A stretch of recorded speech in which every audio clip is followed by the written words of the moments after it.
নমস্কার বন্ধুরা, আজ আবার একটা নতুন রেসিপি নিয়ে চলে এলাম। এখন আমি একটা মাগুর মাছ, একদম দেশি মাগুর, একটা মাগুর মাছ কেটে নিয়েছি, একটা কাঁচকলা, একটা ছোট সাইজের আলু কেটে দিয়ে পরিষ্কার করে নিয়ে আসছি। আমি এই মাগুর মাছ দিয়ে কাঁচকলা আলু দিয়ে একটা পাতলা ঝোল করব। আমি রেসিপিটা শুরু করি, আপনারা সবাই সঙ্গে থাকুন। আমি কড়াই বসিয়ে দিয়েছি, কড়াইটা গরম হয়ে গেছে। মাছ ভাজার জন্য তেল দিয়ে দিলাম, গরম হয়ে গেছে। মাছে লবণ হলুদ দিয়ে নিয়েছি, খুব গরম হয়ে গেছে। আমি গ্যাসটা ছোট করে দিয়ে মাছগুলো ছেড়ে দিলাম। মাছটাকে আমি ভালো করে ভেজে নেব। মাছটাকে আমি একটু উল্টিয়ে দেবো।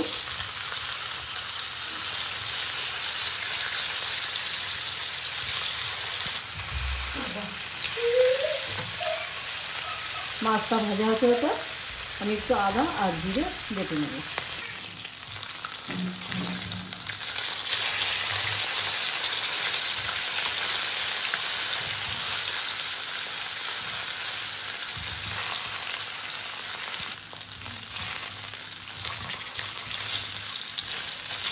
মাছটা ভাজা হয়ে গেছে, মাছটাকে নামিয়ে নেব। আমি এই তেলের মধ্যে সামান্য একটু তেল দিলাম, অল্প কটা জিরে দিলাম, একটা তেজপাতা দিলাম। আমার ফোড়নটা ভাজা হয়ে গেছে, আলু কাঁচকলাটা দিয়ে দিলাম।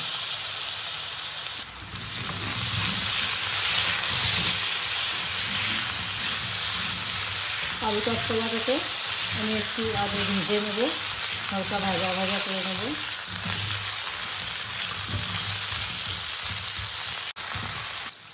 স্বাদ অনুযায়ী লবণ দিয়ে দিলাম, পরিমাণ মতো হলুদ দিয়ে দিলাম,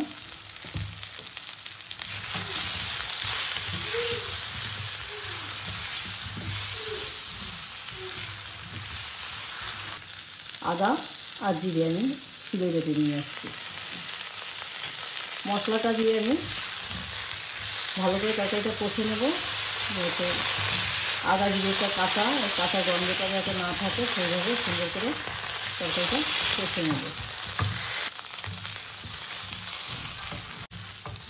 আমার তরকারিটা কষা হয়ে গেছে, মশলাটা ভালো করে কষা হয়ে গেছে। আমি এবার এখানে তরকারিতে জল দিয়ে দেবো।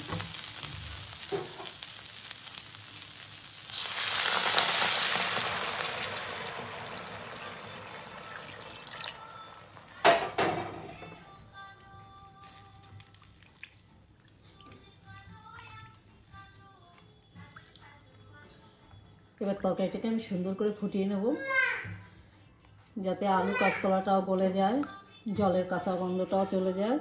সেইভাবে তরকারিটা সুন্দর করে ফুটিয়ে নেব।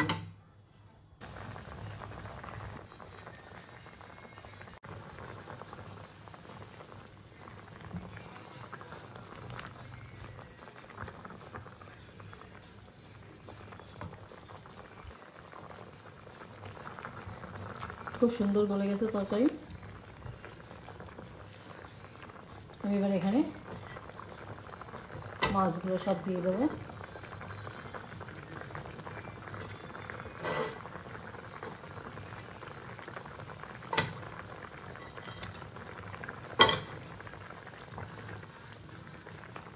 মাছগুলো দিয়ে আমি আবার ভালো করে ফুটিয়ে নেব, যাতে মাছটায় লবণ ঝোলে নিয়ে যায় এবং মাছের স্বাদটা তরকারিতে বের হয়। সেভাবে সুন্দর করে ফুটিয়ে নেব।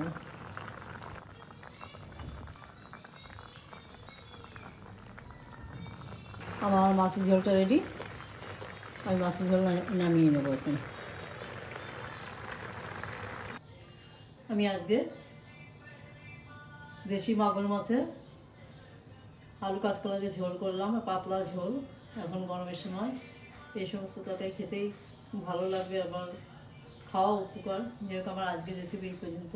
আমার চ্যানেল যারা নতুন, আমার চ্যানেলটা একটু সাবস্ক্রাইব করো, যারা পুরনো লাইক শেয়ার কমেন্ট করো। নমস্কার।